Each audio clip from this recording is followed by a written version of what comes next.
sifter.com.au.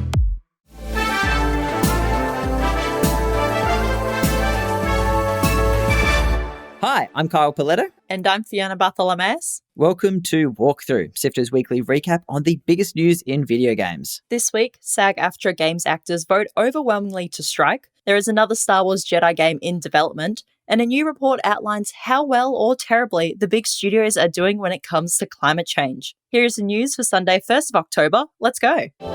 Join the Sifter community on Discord at sifter.com.au/Discord.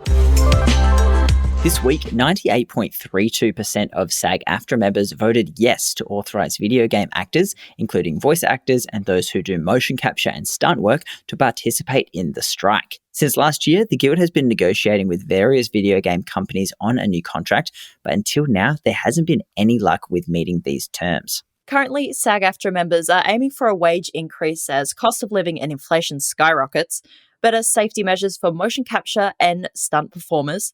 But they're also after better protection around AI, which is fairly unrestricted at the moment. So far, they've reached a tentative agreement on some of their proposals and are hoping they can agree on the rest of them. So whether or not they join their TV and film colleagues, time will tell.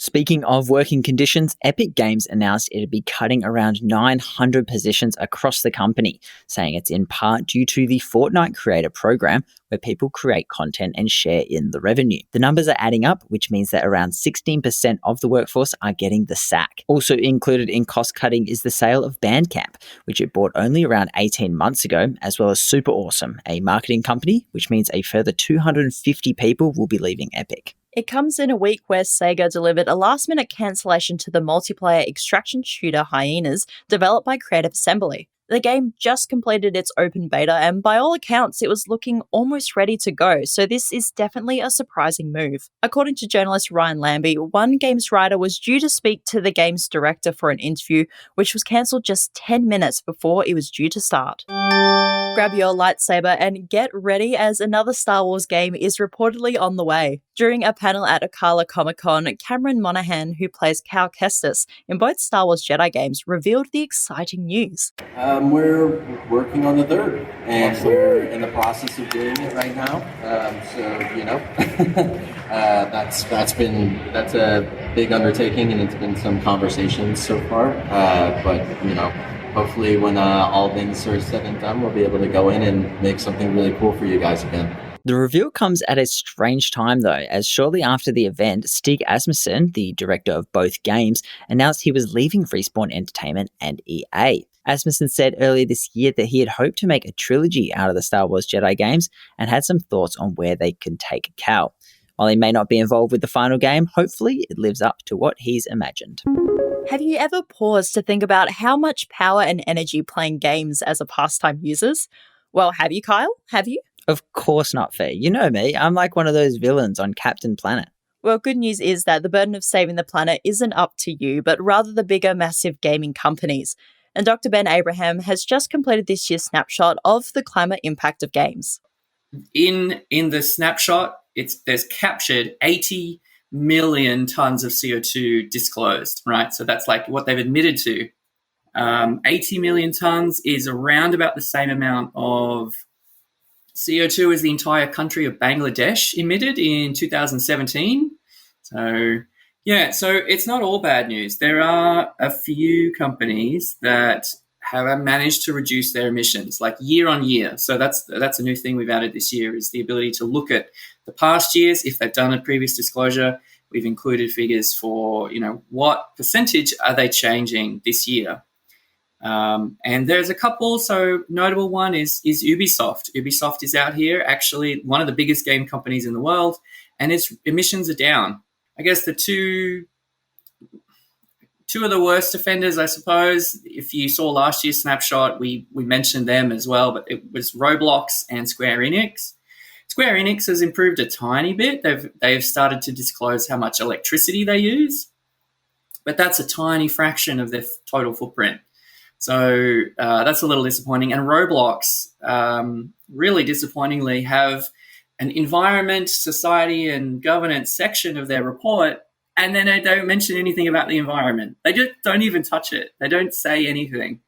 It's like, come on, guys, it's right there. It's right there. Some good news in there, but it sounds like Roblox and Square Enix will really need to up their games, pardon the pun. There is still a bit of a gap when it comes to those indie and mid-sized studios though. They don't often publish their climate results because they don't have shareholders asking for that sort of thing. We do know some indie game developers like Melbourne's Paper House are measuring their energy use and trying to reduce their consumption, so hopefully this trend continues. We've got a full interview with Ben up on Lightmap this week, our interview podcast, so make sure you search for that in your podcast players and hit follow to get it when it drops. To a complete surprise to everyone this week, Valve officially released Counter-Strike 2. That's right, they didn't reveal a release date, the game is officially out. The free download has a stack of improvements, such as reimagined maps, new visual effects and smoke grenades, improved responsiveness, and for those who played CSGO, you'll even get to keep all of your items as well. We knew there was a game in the works after the team at Valve announced earlier this year that it would arrive sometime in the middle of the year. But there's something fun about a development team just dropping a game and surprising their fans. That's it for the big headlines. Here's what's coming out over the next week. Out on the 5th is Assassin's Creed Mirage, the latest in the long-running series that claims to be a return to form. Set in 9th century Baghdad, Ubisoft is promising a return to linear storytelling and stealth gameplay reminiscent of older Assassin's Creed titles. Dive in on PC, PlayStation and Xbox this Thursday. Also out Thursday is Cricket 24.